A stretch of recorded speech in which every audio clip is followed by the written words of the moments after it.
Hello everybody, this is Yoko's Anime Reactions, and this is going to be my review for Fire Force Episode 5.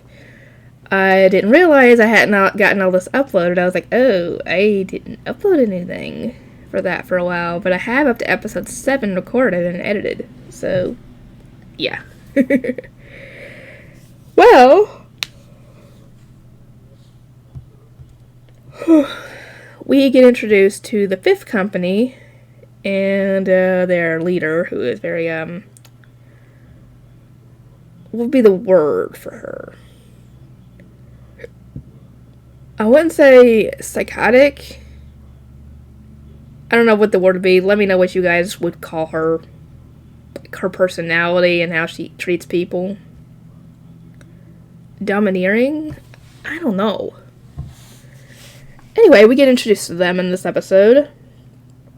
And we also get to see what the lieutenant's capable of with his abilities, because he's only a second-generation fire soldier, which means he can't create fire, but he can work with fire that's been created. So he can manipulate fire, he just can't create his own.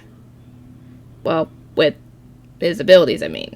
He could create fire with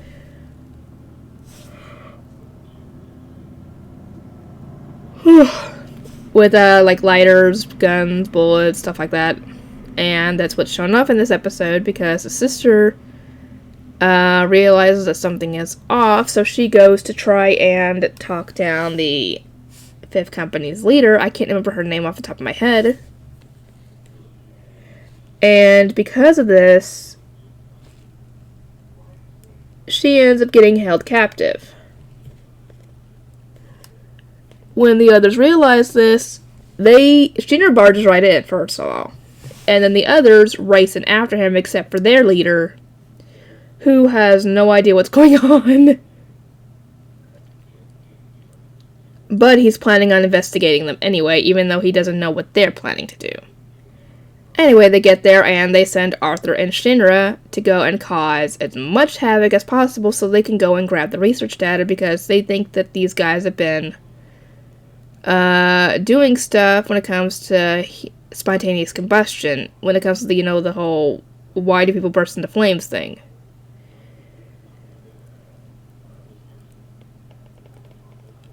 And the lieutenant ends up making quick work of any enemies they come across with his own abilities. And yeah, don't mess with this guy. He is dangerous. He is scary. And it's a good thing he's on our side.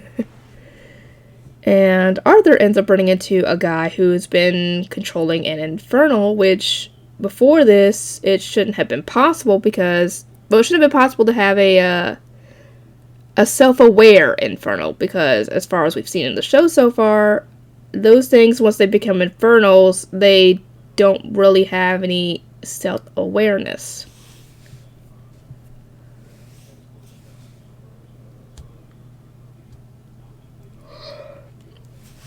And Arthur apparently has a very hard time against this guy, and he's trying to figure out, what am I doing wrong? Because I know I feel off.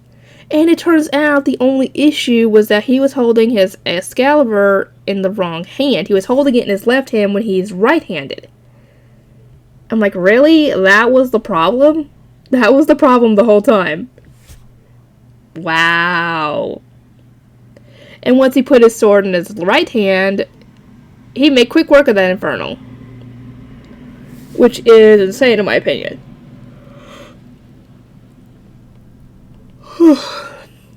But yeah, we'll get to see more of who this lady is and what her connection to the sister is, and their history and everything in the next episode.